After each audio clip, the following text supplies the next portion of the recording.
Oh, Jody's number one. Jody's always number one. Is she? I think she is. Denise is number two, but that doesn't mean Denise she's is always there too. She is? Mm-hmm. So is Beach Mama. Beach Mama 121 is always around. Bob waves. Bob Glaviano, he's always here. Bob, we want to say hi to Bob. There's the Women's Alzheimer's Movement. Today is Giving Tuesday. Is it? Yep, and we're raising money at the Women's Alzheimer's Movement to continue our gender-based research into women's brains.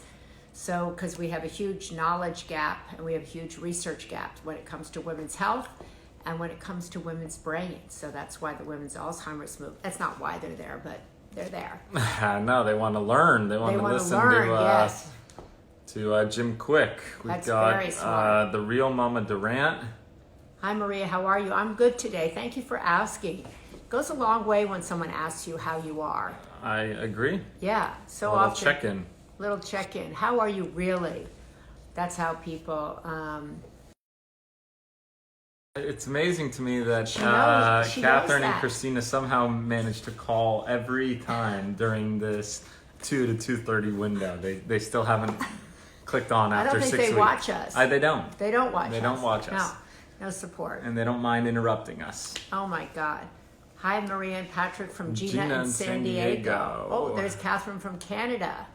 Wow. Patrick, I like the new book of choice. Well, yes, you're probably in my book club, which has been great. We just started. What's your new book? Think and Grow Rich. Oh. By Napoleon Hill, I believe. I have not read that. Yeah, we just did 4 Agreements before that, and then Simon Sinek's book before that one. This one's good. It's really good. And we did Principles before that one. But the one I'm holding in my hand is great. Is Limitless, which I haven't fully gone through, but I'm going to, and that's from our good friend Jim Kwik, who just sent this to us. I think I got it 2 days ago in the mail. This book just came out, and it's someone that we are talking with today. And Jim is a good friend of ours, but more importantly, he is a best-selling author, but a memory and mind coach. He is someone that really focuses on the brain. It's not upside down. Oh, is it upside down? Upside down. Oh, but I think it goes backwards because it's it's called Limitless. I don't know how I would do that. It's called Limitless by Jim Kwik. It just came out.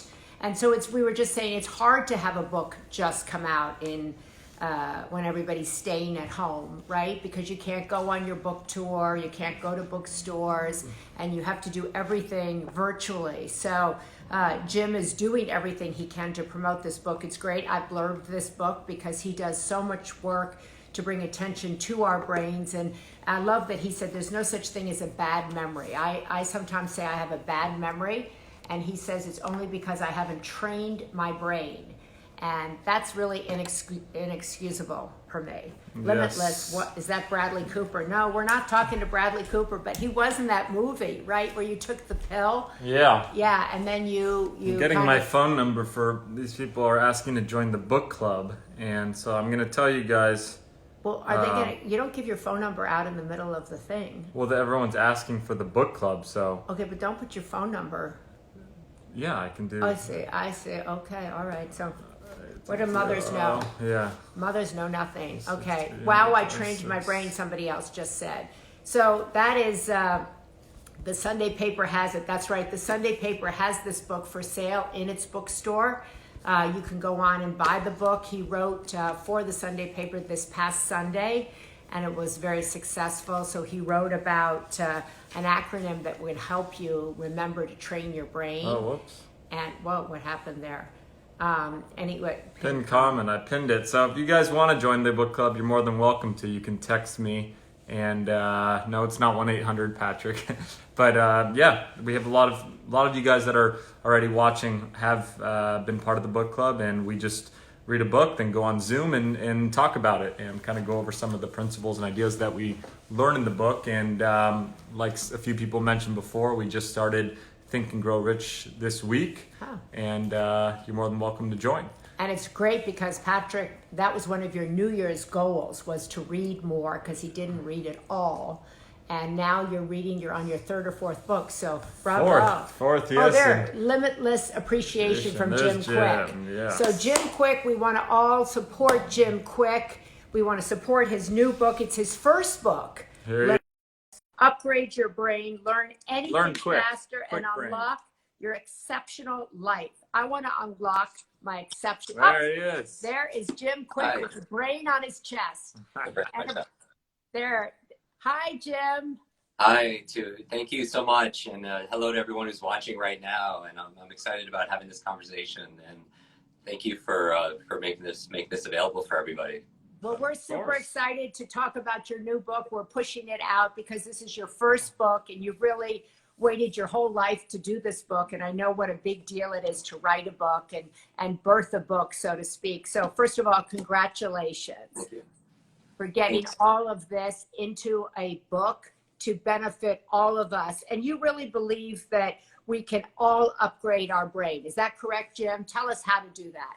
Yeah, absolutely. The subtitle of the book, Limitless, is Upgrade Your Brain, Learn Anything Faster, and Unlock Your Exceptional Life. And I believe that in a world of distraction, a world full of overload, a world that's driven by technology, we're born with the ultimate technology, which is our brain. The challenge is our brain doesn't come with an owner's manual. So if you feel like senior moments are coming way too early, if you feel like absent-minded, like maybe you read a page in a book and then just forget what you just read, or you misplace things like your wallet or your purse or your car keys, or if not your car keys, something larger like your car. You forget where you parked your car. Or you meet somebody, you get their name, and then seconds later the name just disappears out of your mind. As you mentioned, there's no such thing as a good or bad memory. There's a trained memory and an untrained memory. And after 28 years of teaching people how to upgrade their brain, I realized that it doesn't matter your age, your background, your career, your education level, your financial situation, your gender, your history, your IQ. None of that matters. What matters is that you make a choice. In fact, in the book, I mention a quote in this book that says, from a French philosopher saying, life is the C between B and D. Life is the C between B and D. And B stands for birth, D stands for death, C is choice. Life and happiness comes down to choices. And right now— I like that. Let me remember that. Life is the C between B and D. Yep. And you taught me, Jim, which I think is a really good thing, that the memory is really associated with emotion. Yes. Can you explain to people about that? So when people are afraid, like I do this, when I go to park my car in a parking lot, I'm worried, uh-oh, I won't be able to find it. So how do you emotionally connect to where your car might be? We realize with understanding the human mind that, information by itself is forgettable, but information combined with emotion becomes unforgettable. And you know this because think about a song. Is there a song that could bring you back to when you were a teenager?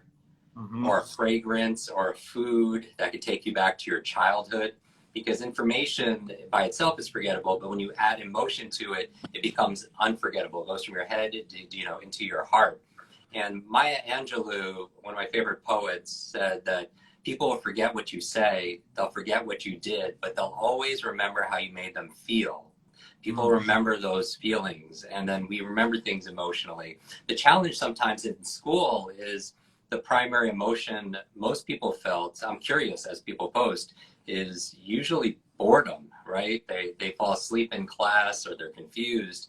And, if information times emotion becomes a long-term memory, if boredom on a scale of 0 to 10 is probably a 0, anything times 0 is 0. And you wonder why you forgot a lot of the information you learned back in school.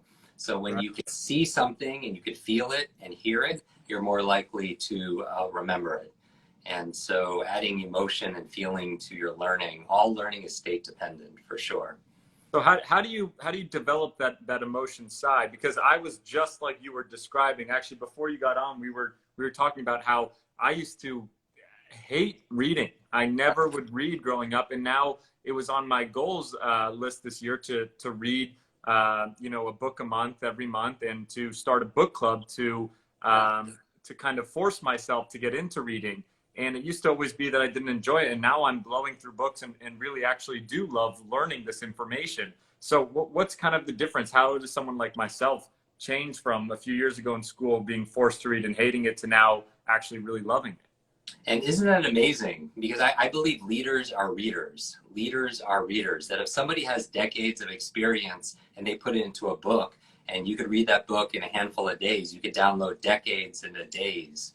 You know, reading is to your mind what exercise is to your body.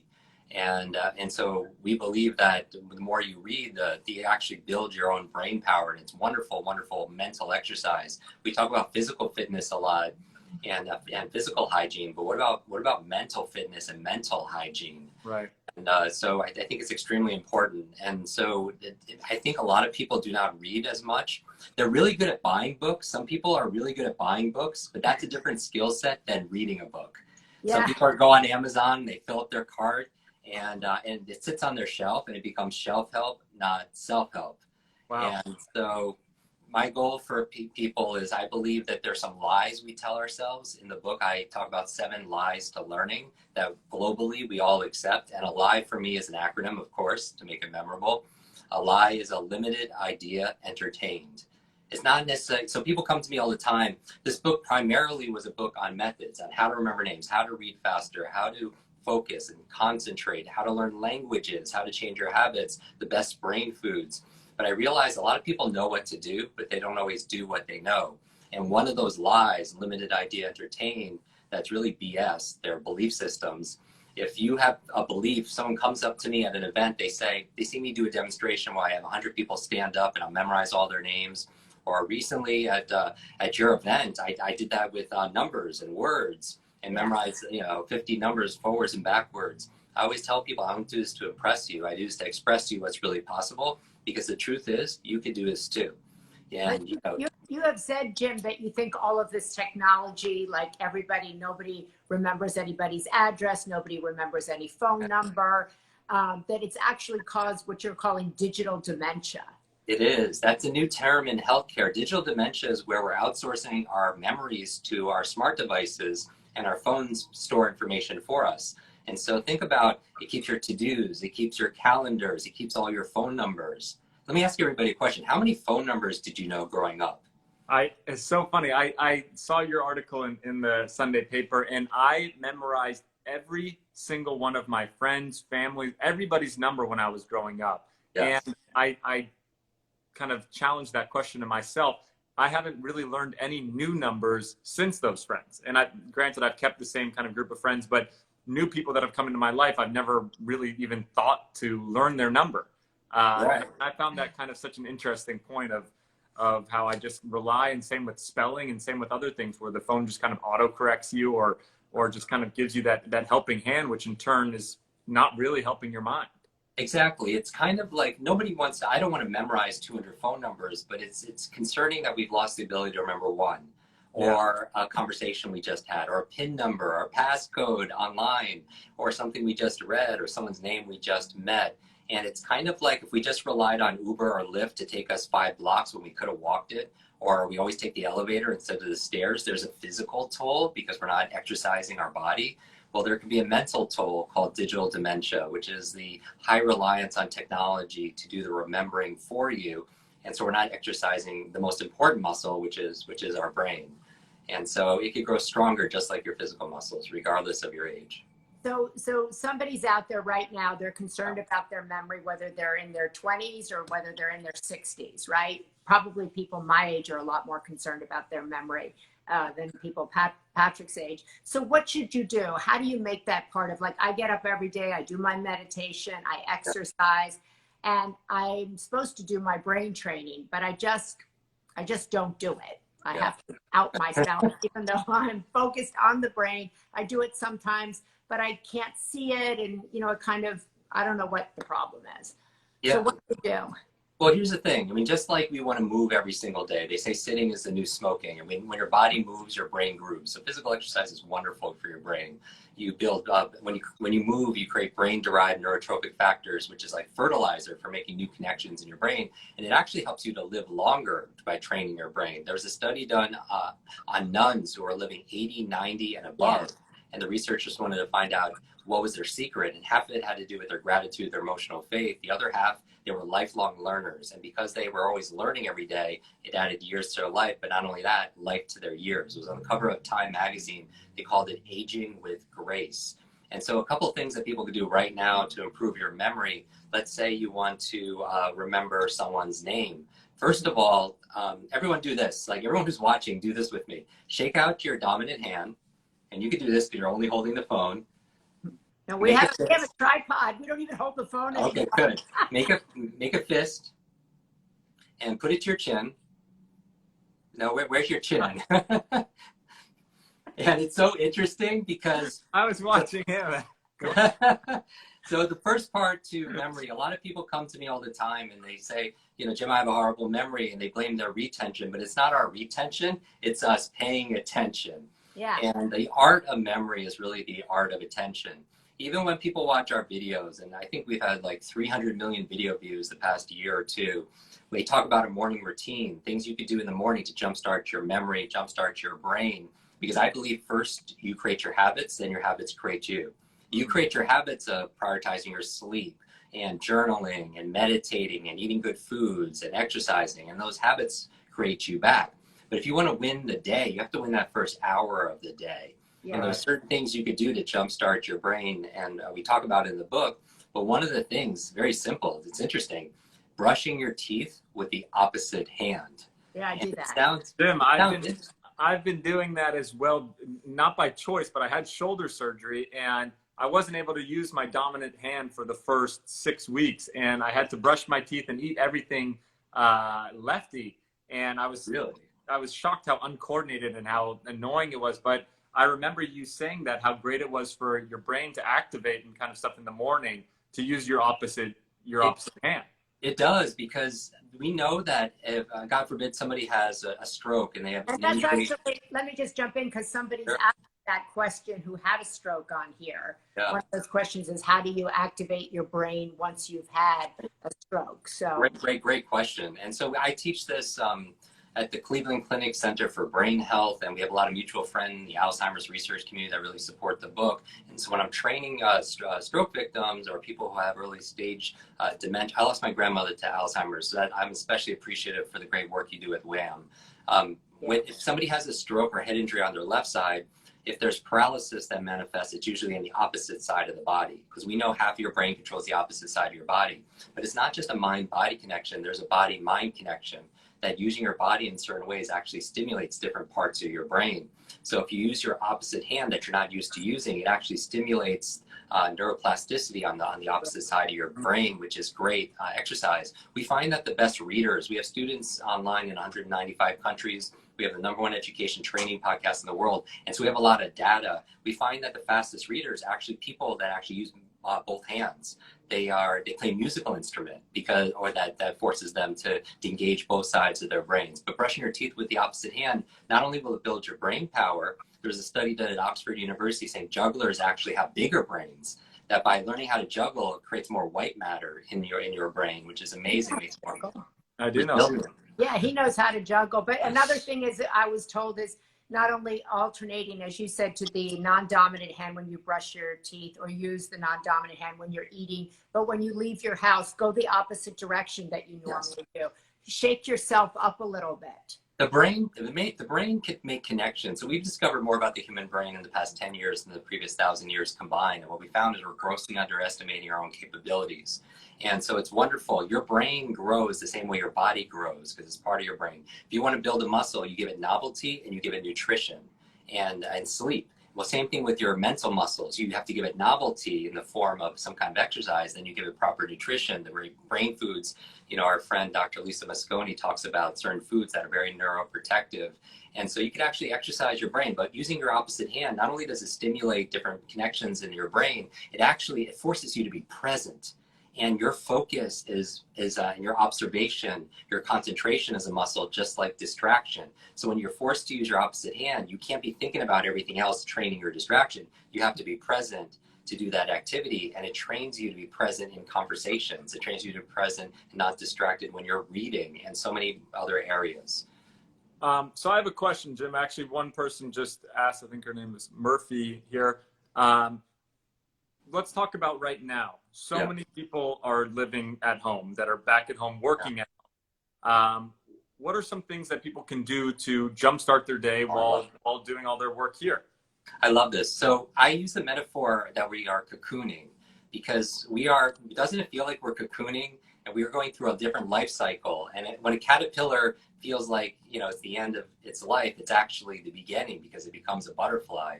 And while the beauty is in the butterfly, the growth happens in the cocoon. And so here are 5 really quick things you could be doing while you're cocooning. Because when you are physically distancing yourself, and I don't use socially distanced because we are being social right now, because I'm concerned for mental health when people are being mentally distant or emotionally distant or socially distant, but we're just being physically distant. But while you're alone, sometimes it's challenging because we're alone with our own thoughts. We're alone with our doubts. We're alone with our fears. We might be even feeling alone. And we know loneliness is an epidemic, and it actually, chronic stress, it actually shrinks your brain. And so 5 really quick things everybody could do, 5 C's. I always use acronyms, or I alliterate everything to make it very memorable. The first C, while you're cocooning, if you want to come out of this stronger and wiser and better off, the first C is clarity. Clarity. Because sometimes, doesn't everyone feel like when you're going 100 miles an hour, you're not pausing to reflect on am I going in the right direction in my life? Right. You're not pausing. And right now, solitude is a wonderful time to self-reflect. And here's the magic question everybody should ask themselves. What's most important to me in life? What's most important to me in a career? What's most important to me in my relationships? And come up with those values, the things you treasure. And then ask yourself a secondary question. Are my actions every day, are they aligned with my values, or are they not? And that's why I'm sabotaging. I'm taking 1 step forward and 2 leaps back. And so understand your values, understand, self-reflect, make sure, because I think part of the journey is self-awareness is a superpower. So clarity. Second C, care. We know self-care is not selfish. And again, not just physical hygiene, washing your hands. We know we should be sanitizing everything, but mental hygiene. One of the challenges right now is people's focus is on everything that's going wrong in the world. And I feel like it's important to know what's going on, obviously, so you can make good decisions. But you want to be a thermostat, not a thermometer. A thermometer, it's only... Wait a minute. I want to be a thermostat, not a thermometer. Yeah, it's a metaphor. When it comes in, you're getting it right back to that 70, 80 degrees. Right. So a thermometer just reacts to the environment. And sometimes we are very reactive. We react to the economy. We react to how people treat us. We react to things. But if we're going to feel truly fulfilled and happy, a thermostat doesn't react to the environment. A thermostat gauges intelligently what's going on, but then it sets a new temperature and the environment reacts on it. And so what I would say is, just like Instagram has an algorithm, like if you comment or like every cat post, it's going to show you a lot more cats, right? And your mind has that same algorithm. Yes. If you're always watching what's dark and what could hurt you, then all of a sudden your newsfeed in your mind is just all that darkness. The challenge is you're not focusing on possibility. You're not focusing on what you'd be grateful for. And you're not focusing on the things, opportunity, and so on. So be conscious of what we're feeding our mind, because as viruses and fear is contagious, so is positivity, so is compassion, so is wisdom, so is kindness. And all those things are free. So sprinkle kindness everywhere. So that's care. The third C, really quickly, is contribution. Contribution, meaning that the antidote to fear, chronic fear, actually makes you more susceptible to colds and flus and viruses. Yes. And so the antidote to fear is service. So contribution is, where can I invest my time, my talent, my treasure to make a difference? Because when you focus on somebody else, you can't help but feel better about yourself. So how can you uniquely do that? Maybe it's even something simple like checking in on a loved one, or checking on an elderly neighbor who might need food or companionship. For us, we're donating 100% of our proceeds for the book to contribute to education and research. But how can you uniquely contribute? And then finally, the last 2 C's is, first, you have clarity, care, contribution. You have creativity. This is a wonderful time to be creative. If you happen to have some time, what have you always wanted to create? That blog, that music, that poetry, that book. It was when the Great Plague that William Shakespeare wrote Macbeth and Anthony Cleopatra. It was during the Great Plague where they shut down London University, and Isaac Newton had to go home. And that's when the apple fell on his head and he came up with the theories of gravity and motion. But what can we create during this time? And then finally, the last C is capability. Capability. You have a to-do list, but you talk about a lot. What's on your to-be list, your to-feel list, and also your to-learn list. And so have you always wanted to learn? Because we have unfettered access to the world's information. You want to learn Spanish, you want to learn salsa, you want to learn coding, you want to learn speed reading. There are podcasts and YouTube. So what can you, and if you don't have to spend 8 hours doing these things, 10 minutes on just reading something new, 10 minutes on contribution, 10 minutes on self-care, taking care of yourself, they all add up, because little by little, a little becomes a lot. I love all those C's. You have this another acronym, you said, remember MOM, motivation, observation, and methods. And that really, if people get up, I think your whole thing is, if you get up every day and think about methods, motivation, your abilities, and just think about your brain instead of just thinking about everything you have to do. How can you nurture it? How can you feed it? How can you train it? That it, in fact, will in the end work better for you, correct? Absolutely. A lot of times Limitless is not about being perfect. It's about progressing beyond what you currently believe is possible. And my message for people is don't shrink your dreams to fit this current situation. Instead of that, don't downgrade your dreams to fit this current situation. Upgrade your mindset, your motivation, the methods you're using to be able to meet your dreams and your destiny. Do you believe that every person can actually get a good memory? I do. Having taught this for 28 years of my life, this book is not only based on the latest neuroscience applied towards learning and memory and retention and focus, but it's also just field testing, working with children with severe learning challenges to aging adults on the brink of dementia.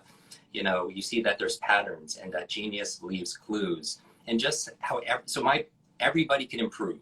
They just have to get over the lies. We feel like we're in this box that's made up of other people's expectations or of these beliefs. Well, I had a very severe brain injury when I was 5 years old, and I had learning challenges because of it. When I was 9, I was slowing down in class, and I was being teased by my classmates, and the teacher said, "That's the boy with the broken brain." And that label became my limit. It put me into that box. And here's the thing, people come to me all the time and say, "Jim, I have a horrible memory. Jim, I'm too old." And I say, stop. If you fight for your limitations, you get to keep them. If you fight for your limitations, you get to keep them. Yes, that your brain is like a supercomputer, and your self-talk is the program it will run. So if you tell yourself, "I'm not good at remembering names," you will not remember the name of the next person you meet, because you program your supercomputer not to. Your mind is always eavesdropping on your self-talk. So true. I was just reading this morning the Think and Grow Rich book for our book club, and he was talking about that, the auto-suggestion, always auto-suggesting something in the positive, optimistic side of what you're capable of doing, and that will continue to reap those exact rewards. But on the contrary, if you limit yourself and bring those thoughts into your mind and you auto-suggest that, it will continue to bring those negative sides as well. So I totally agree with that. Jim, what's one thing that everyone can leave here right now and go and do, to just a 1 minute, 2 minute, whatever thing that they can go and do to better their day and better their mind? Yeah, absolutely. So what I would focus on for everybody who's watching this right now is your routine. I really think small, simple steps are the key to success. That if you have struggled with procrastination or you can't motivate yourself, really the formula for motivation I talk about in the book is this: P times E times S3. P times E times S3. And I know it's a little bit of math, but P is, let's think about an area where we don't feel motivated. P is purpose. So I would say is remember to feel the benefits of that activity. If you're not working out, or if you're not eating right, or you're not prioritizing sleep, feel the benefits and rewards that come from doing those things, and also allow yourself to feel the consequences of not doing it. I have an acquaintance who just would not change their lifestyle. They were smoking, they were eating bad food, they weren't prioritizing sleep, they weren't exercising, and one day they had a heart attack and triple bypass surgery, and they still didn't change their life. And it wasn't until, and then all of a sudden I saw them years later, and they were just fit and happy and a total transformation. I said, "What happened?" And he said, "My daughter came up to me one day, my little girl, and said, 'I want you to be there for my, to be with my children, to be with your grandchildren, to walk me down the aisle.'" And that he felt, and he changed his lifestyle. So that's the P is purpose. The E, energy. Because some people they have their purpose, they know what they should do, but they don't have the energy because they didn't sleep 3 nights in a row because they have a newborn, or they're so stressed what's going on in the world and they're not sleeping, or they had a big processed meal and they're in a food coma, so they're not motivated to read that day. But the last thing is small, simple steps. That maybe it's not working out for an hour, maybe it's putting on your running shoes, a small, simple step, or maybe it's not reading an hour a day, maybe it's just opening up the book, or maybe it's not flossing all your teeth, maybe it's flossing 1 tooth, because you're not going to stop. Inch by inch, it's a cinch. Yard by yard, it's way too hard. And consistency compounds. Little by little, a little becomes a whole lot. It creates a lot of momentum.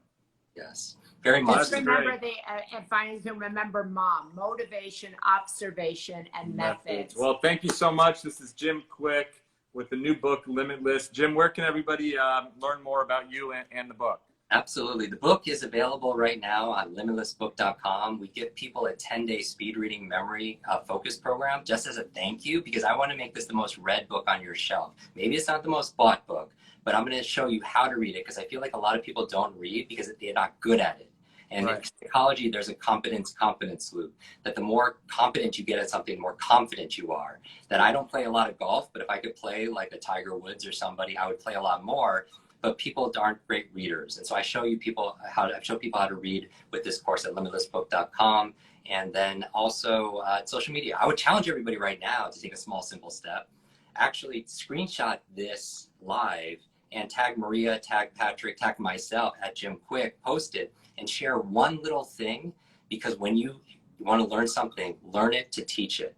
So what are you going to do? One small thing in your care, in your contribution, your creativity, in your capabilities, in any area of your life. If you got some value out of it, post that, and I'll actually repost some of my favorites and send one random person a signed copy of the book. And before we go, Maria, I want to thank you for what you do. I had the opportunity to participate in one of your amazing events and fundraisers, and I know today, especially when we're talking about Giving Tuesday, for the great work that you do. And I would love to actually, I know I got an email from your organization talking about fundraising. It's such an important topic. I mentioned I lost my grandmother to dementia, Alzheimer's. So I would love actually to donate $5,000 from this book's sales to your organization. Wow. A minimum of $5,000, just as a thank you for the great work you do. And I hope people would go there and do whatever you can, because that's the power of contribution. A little by little, a little becomes a lot. So anything you could do, it's such important work, especially for women, because as you know, they're twice as likely to experience it, than men. And we know that most of the brains that were studied are male brains and male treatments. And so I'm such a big, I'm so grateful for everything that you do. And thank you for that. I want to wow, that's so great. I want to thank you. The Women's Alzheimer's Movement thanks you, and all the researchers that we fund. Thank you. I know many of them supported your book. Dr. Lisa Mosconi in New York, and Rudy Tanzi, I know, who's a great friend I spoke with this morning. All of these researchers that we're funding. So thank you for helping us so much, because as you well know, it's tough out there for nonprofits these days. So thank you. And I hope everybody buys this book, starts brushing their teeth with their dominant hand, tags him, learns how to read quickly. I'm going to go floss my front 2 teeth right now. Inch by inch. It's a cinch. And you can learn, your book club can speed read. Yeah. You can. We'll do this book next, and you can come on and teach some of the people in our book club about how to speak.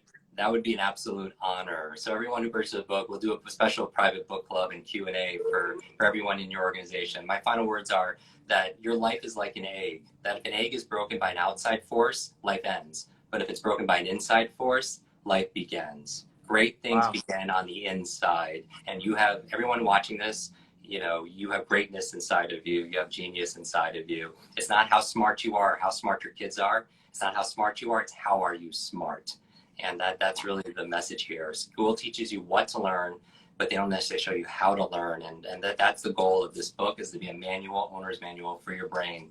The best morning routine, the best brain foods, how to change your habits, how to learn languages, how to be able to do these things, because you have power inside of you and you're smarter than you think. Thank you, Thank you so much, Jim. We appreciate it. I think a lot of people loved listening to you, got to learn a lot, but most importantly, they could take a quick 1 or 2 things to go and do right away this afternoon, tomorrow morning, whatever that is. So I'm glad we left some of these followers and listeners of today's conversation with something to do to impact their mind, to impact their life. I love that she said, Jody says, he just blew my mind. So knowledgeable. So he blew everybody's mind today, including ours. So mind blown. Thank you, Jim. Thank you, Jim, so much. God bless you. Thank you. And good luck with the book. Thank you, everybody. Thank you. He's oh boy, my mind is blown as some of those other people are. I need to go floss my front 2 teeth. I need to get my running shoes on since I have just my socks on right now. What? Oh my gosh. He said inch by inch. We got to make some movements. So. I love the way he always has those acronyms. He's very smart. And I told him when I first met him, I don't have a really good memory. And he did some work with me.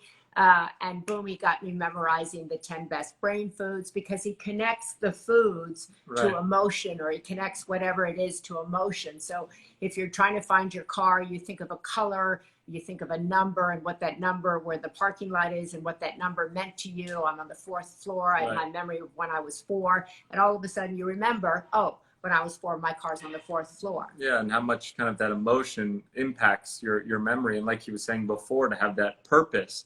And when you have that real purpose and you connect the emotion, like the story of the guy who had I think it was a stroke, and, and then his daughter finally came and said, I really hope you come down the aisle with me, and how much everything just shifted in that moment for him, because he connected the emotion to his overall purpose. So I think that the acronyms are great. The quick takeaways that you can do are great. And remember, just like Jim said, you don't have to go and run the marathon tomorrow. You don't have to go run a mile. As long as you start with something small, it will create that momentum for the future. And obviously practice makes perfect. The more repetitions you do, the more you'll live like that. The smarter your brain will get, the more you'll be capable of. So go out there, floss your front 2 teeth tonight, like I will do. You can start with 2, and then you can work your way back. But the book is Limitless. He is a tireless supporter of the brain, and he teaches so many great videos, and he's really such a supportive guy. And I want to thank him for donating to the Women's Alzheimer's Movement. That was amazing. On Giving Tuesday,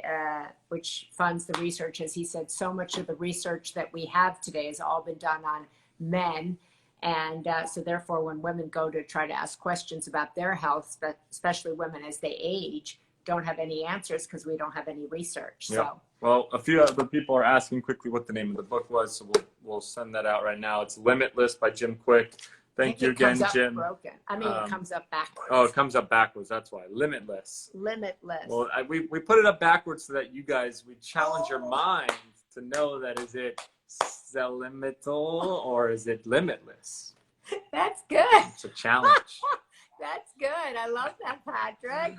Oh, you're getting so good at this. I'm just getting smarter and smarter. Tomorrow we have Bob Roth, who runs the David Lynch Foundation, extraordinary TM teacher. They've started an incredible program of meditation for all our healthcare professionals.